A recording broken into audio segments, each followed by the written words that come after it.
In this video, I'm going to talk about generic strategy, industry recipes, and the way that both of these things relate to the business models. I'm not actually going to do the business model canvas. There's another video for that, and you can go look at it. This would be somewhat simpler. So I want to do this with an example, mass market retail. And this set of categories is most of what I would call the industry recipe, traditional industry recipe for mass market retail. You have a lot of stores. You have to have a capability for making real estate deals. The size of the box matters, so we have mega stores and superstores and so on, but appropriate to the location. Product mix matters. So high-end stores can have a much different range of merchandise than small end store, and some stores have within category a lot of assortment. Other stores have a narrow assortment. Price points matter, branding matters, and then for operationally in mass market, speed matters. Doing the product onto the shelf quickly and cheaply is really important. So we have things like information and computer technology investments, whether they have their own fleet, whether they have big distribution centers, and then where those distribution centers are. So the first example here is the market category leader. It's Walmart, right? And you can see that Walmart has heavy investments in most of the operational side, number of stores, how big they are, and how much they've invested in speed and branding. But the product mix is actually kind of narrow. So they have a lot of categories, but within categories, it's a relatively limited selection, and the price points are low, right? That's the Walmart way. Their major rival in this category is a little bit different. Walmart is a cost leader. Target is a mass market, broad market differentiator, and it looks like this. So it does some of the same things. It also has a lot of stores, has to have a real estate capability, which it gets from its parent company, Hudson. Its product mix is wider, and its price points are higher. It also does a lot of branding. It has a big investment in ICT, but nowhere near as big as Walmart's. And then it spends a lot less on, has a lot less of an investment in the distribution side of things. So this is a cost leader and a differentiator in essentially the same market. They're actually most of the time head-to-head rivals in particularly metropolitan markets in North America, right? So, but they're actually serve slightly different customers, and they have slightly different relationships with suppliers and so on. We'll talk about more of this. And so let me put up the third competitor in this, which is Dollar General. Dollar General has a really different profile. This is a focused cost leader. It doesn't have very many stores. It doesn't have a real estate capability because its stores are usually located close to a Walmart. It's deliberately focusing on Walmart.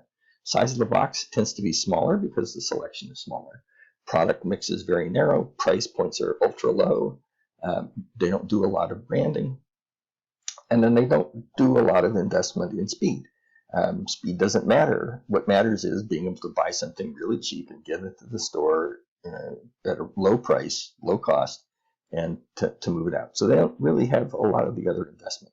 So this attacks Walmart from the bottom, where Target attacks Walmart from the top. They're similar, right? So let's look at some other sort of business model, generic strategy components for these, but not with a slider like this. So the channel is very similar here. This is a retail, physical retail proposition, very traditional. The value propositions are slightly different. They're all very sensitive to price, but they offer very different kind of variety and quality. Relationships with suppliers are pretty different. Walmart and Dollar General are very aggressive.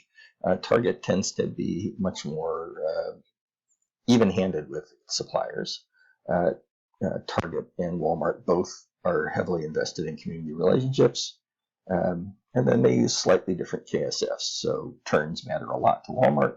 It's a turnover machine, whereas margins matter more to Target. So the outlines are the same. The industry recipe is essentially the same, but the profiles are slightly different within that industry recipe. So here we have the three generic strategies in the industry recipe competing pretty similarly. So and then we have a disruption, right? So here we are back with the earlier slide, and we add Amazon, right? And Amazon actually breaks the recipe. It's online retail, so it doesn't have stores, doesn't worry about real estate capability, the size of the box doesn't matter. The product mix is enormous. In fact, it's endless.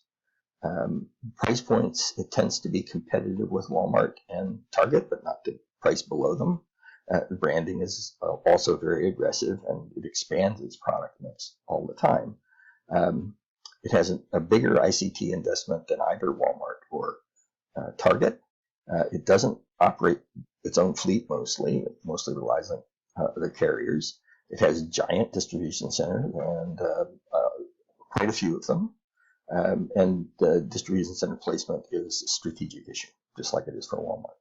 So some pieces are very similar to Walmart. Some pieces are very different. This makes it very difficult for Walmart to compete with Amazon because it doesn't really understand the things it doesn't do. You could say that Walmart ships is about moving lots of boxes from a distribution center to a store. Amazon is about moving one box at a time to the consumer. So it's a different sensibility. And you can, when we look at online mass market retail, the channel is different, right? It's 24/7, wherever you are. Got different kinds of value proposition, one box at a time. We make recommendations. We want a relationship with you. We would like to control Amazon would like to suck you into its ecosystem. Its relationship with suppliers for Amazon is dual. Many of its suppliers sell through the Amazon store. So they're both selling to Amazon and then selling through Amazon, and Amazon taking a piece. Amazon is much less burdened with community relationships. It's only this year that it started paying sales tax everywhere it operates. KSFs are different. Amazon can delay purchasing inventory. It can do inventory just in time in ways that Walmart and Target can't.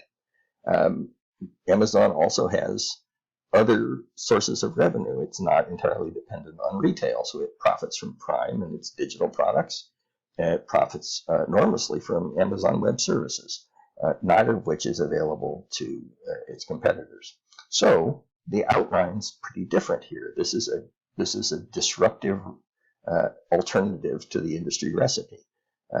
They're doing pretty much the same thing. They're in the same industry, mass market retail, but they're doing it in very different ways.